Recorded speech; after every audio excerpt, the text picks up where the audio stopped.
ഛത്തീസ്ഗഡിൽ അറസ്റ്റിലായ മലയാളി കന്യാസ്ത്രീകളുടെ വീട് സന്ദർശിച്ച ശേഷം മന്ത്രി പി രാജീവും റോഷി അഗസ്റ്റിനും മാധ്യമങ്ങളെ കാണുന്നു. തത്സമയം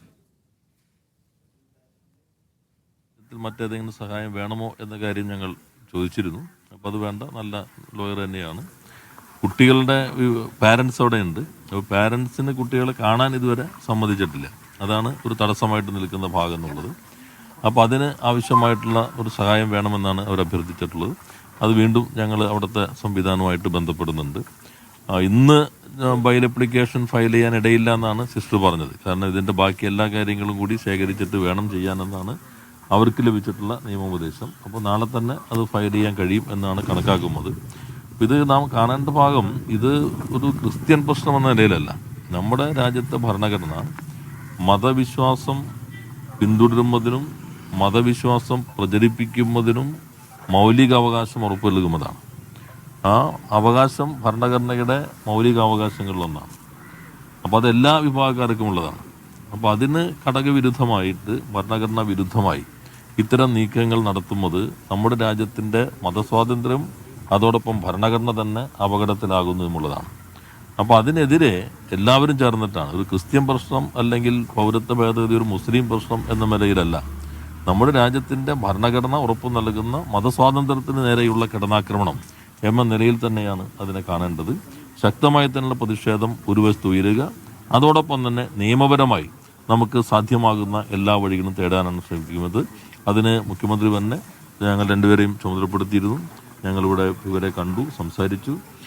സർക്കാരിൻ്റെ എല്ലാവിധ പിന്തുണയും ഉണ്ടാവും. ഡൽഹിയിലെ നമ്മുടെ റെസിഡൻറ്റ് കമ്മീഷണറേറ്റിൽ നിന്നും അതിനാവശ്യമായിട്ടുള്ള ഫോളോ അപ്പ് നൽകുന്നുണ്ട്. തുടർച്ചയായിട്ട് അവരുമായിട്ട് ബന്ധപ്പെടുന്നുണ്ട്. നമുക്ക് നല്ല രീതിയിൽ തന്നെ കാര്യങ്ങൾ മുന്നോട്ട് കൊണ്ടുപോകാൻ കഴിയും എന്നാണ് സർക്കാർ പ്രതീക്ഷിക്കുന്നത്.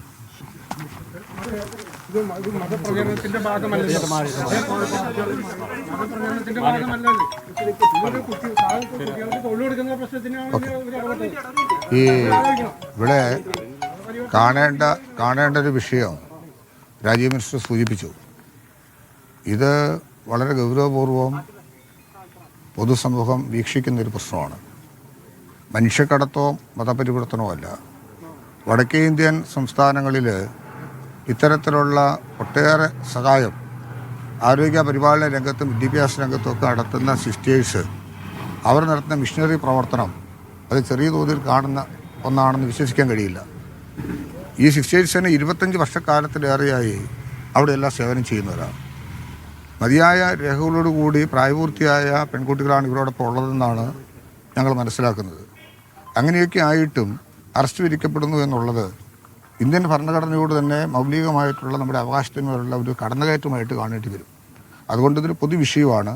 ഇതൊരു വിഭാഗത്തെ എന്നതിനേക്കാൾ ഉപരിയായി എല്ലാ വിഭാഗത്തെയും മതേതര കാഴ്ചപ്പാടുകൾക്ക് ഏറെ ശ്രദ്ധേയമാകുന്ന നമ്മുടെ രാജ്യത്തിൻ്റെ ഭരണഘടനയോട് കാണിക്കുന്ന തികച്ചും നീതി പുലർത്താൻ സാധിക്കാത്തൊരവസ്ഥ സംജാതമാകുന്നു എന്നുള്ളത് ഗൗരവപൂർവ്വം കാണുകയും ഇക്കാര്യത്തിൽ ഗവൺമെൻറ് പക്കൽ നിന്ന് എല്ലാ തരത്തിലുള്ള ഇടപെടലുണ്ടാകുമെന്നിവിടെ സൂചിപ്പിച്ചു.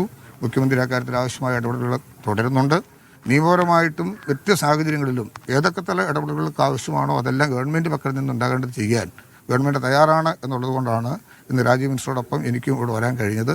ഞങ്ങൾ ഇക്കാര്യത്തിൽ കഴിയുന്നത്ര എല്ലാ ശ്രദ്ധയും ഉണ്ടാകും. നമ്മുടെ രാജ്യത്തിൻ്റെ പുരോഗതിക്ക്, നാടിൻ്റെ നിലനിൽപ്പിനും അതേതര കാഴ്ചപ്പാടിനും ആവശ്യമാണെന്നുള്ള ബോധ്യമാണ് ഗവൺമെൻറ്റിനുള്ളത്. ഓക്കെ.